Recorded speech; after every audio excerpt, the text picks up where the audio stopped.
Alright friends, welcome back. This is our final video, and by the time you get done with this video you should have a completed project. And hopefully this video we won't have all of the squawking from already going on. Olivia took him out of his cage and has him in her room. So what you need to do is slip stitch into however many single crochets there are until you get to the chain space.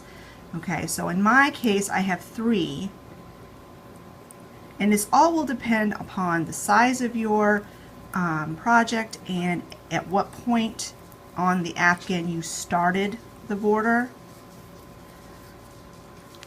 And then when you get to the chain space, you need to slip stitch in that one as well,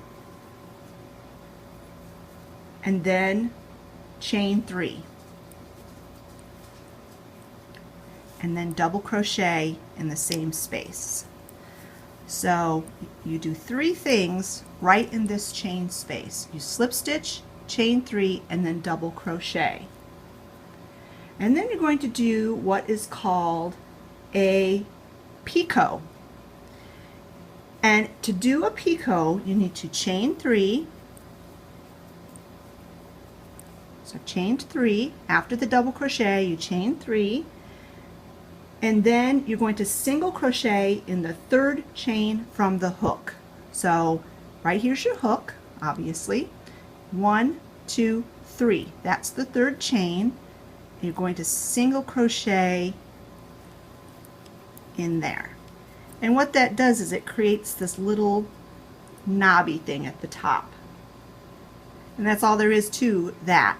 And then what you're going to do is after you picot, then you are going to double crochet 2 times back in this space. And so what that does is it creates a little tip on the corner there, and it just adds a little more interest and a little more decorative feature to that. And you're going to do that 3 times so that you have 3 of these little decorative points. So I've double crocheted twice, and so to do the picot you're going to chain 3, 1, 2, 3, and then you're going to go back down to that 1st chain and do a single crochet, and then you're going to do 2 double crochets.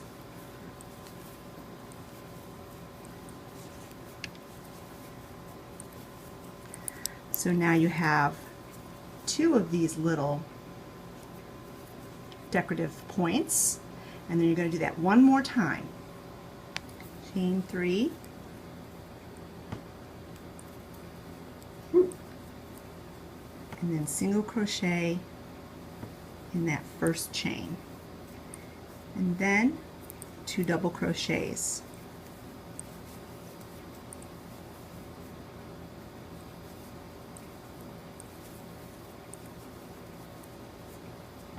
So there you have 3 of these little points. It almost looks like a crown to me in that one space.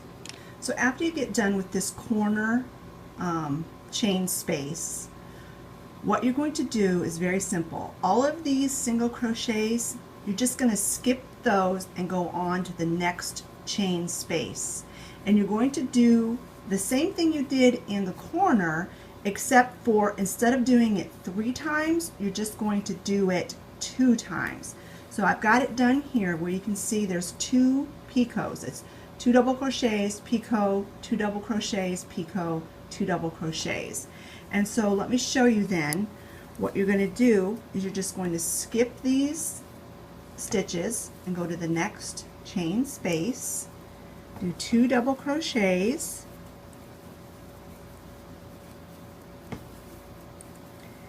then you're going to do a picot, which where you chain 3, 1, 2, 3, and then you just go back down to that 1st chain and do a single crochet, and then you're going to do 2 more double crochets,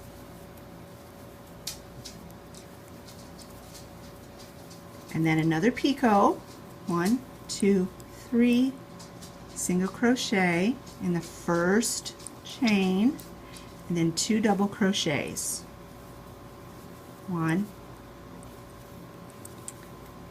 2. So there you have, in this chain space, you have 2 little decorative points. It's 2 double crochets, a picot, 2 double crochets, picot, 2 double crochets, and then you just skip the next 3 and do the same thing in the next chain space. And you do that all the way along in every single one of these loop spaces until you get to the next corner.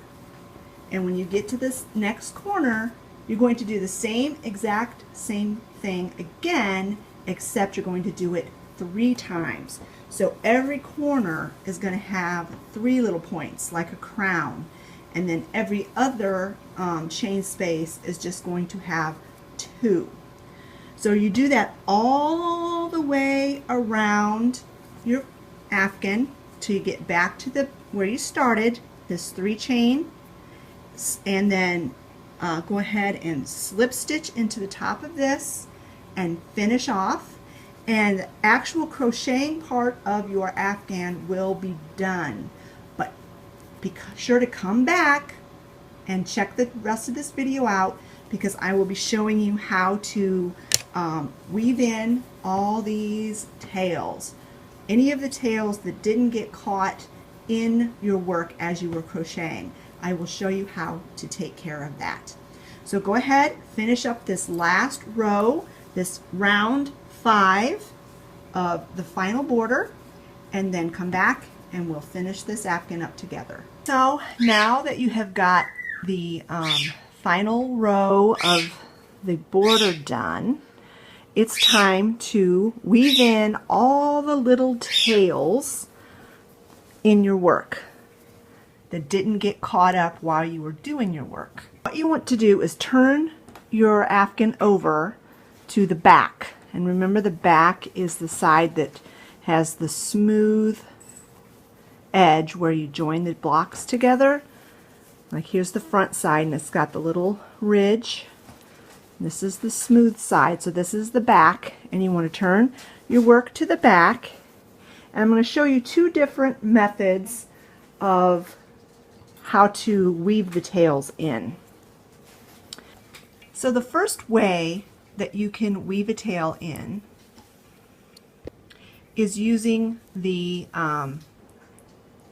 blunt tipped large-eyed needle. And what you want to do is thread the yarn on the needle. And this works best when you have longer tails. So if you have tails that are really long, I would suggest using this method just because it's quicker. And then what you do is you just weave the yarn through. And you just weave it through however you can weave it. And obviously you want to weave the tail into the material or into the crocheting that is of the same color. And then you just pull it on through, and you don't have to go the entire length of your tail. Just a good inch would work. And then you just trim closely the rest of it off. So that's one way to do it, and I like to do that method best because it's quicker. The second method is by using your crochet hook, and you just take your crochet hook and you just weave the tail in however you can find a way to do it. You just put the hook under a stitch and pull the tail through, and you do that the same way as you did with the needle. You don't have to go the entire length of the tail, just a good inch or so is good enough. And then you trim the extra off close. Now for this has been, the brown has been caught in the crocheting as you were working, but there's still a little bit hanging off here. So if you see anything like that, you just want to snip them off. And then over here in the center, there's also another little bit hanging. You want to snip that off. You just want it all to be nice and clean. You want to get all the rough edges cleaned off. And then the only other one I have is the green one, and I'm going to go ahead and show you how to do the green one. And this one is a little bit too short to use the needle, so I'm going to go ahead and use my crochet hook. And it's just the same way. You just weave it in. But of course I'm going to weave it into the green because it's green and it just disappears into your work. And no one will even know that the tails are there. You just take your scissor and snip it off.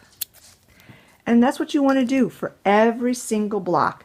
Just go over your work very carefully and weave in the tails. If there are any little bits sticking out anywhere else, just trim them off flush. So there it is, friends, my completed sunflower Afghan. I decided, like I told you before, I decided to give this to Olivia because sunflowers are her favorite flower, and she has sunflower things in her room, so it goes very well in her room. It's not, if I wanted it to go like up over her pillow, I would have made it 2 more rows long, but this is just going to be kind of a snuggle up blanket, or just as a top coverlet for her bed. I think it turned out really, really nice, and I think it looks really great in her room. Thank you all so much for joining me with this series. If you enjoyed this series, please give this video a thumbs up. All of the steps on how to do this blanket are on the playlist, and just start with video 1 and work your way through the list, and you can complete a project like this as well. I had a great time bringing this project to you and teaching you. Hopefully I taught you some things about how to crochet and how to make an entire blanket. Thanks so much for joining me with this project, and thanks so much for watching. And we'll talk to you later, friends. Bye-bye.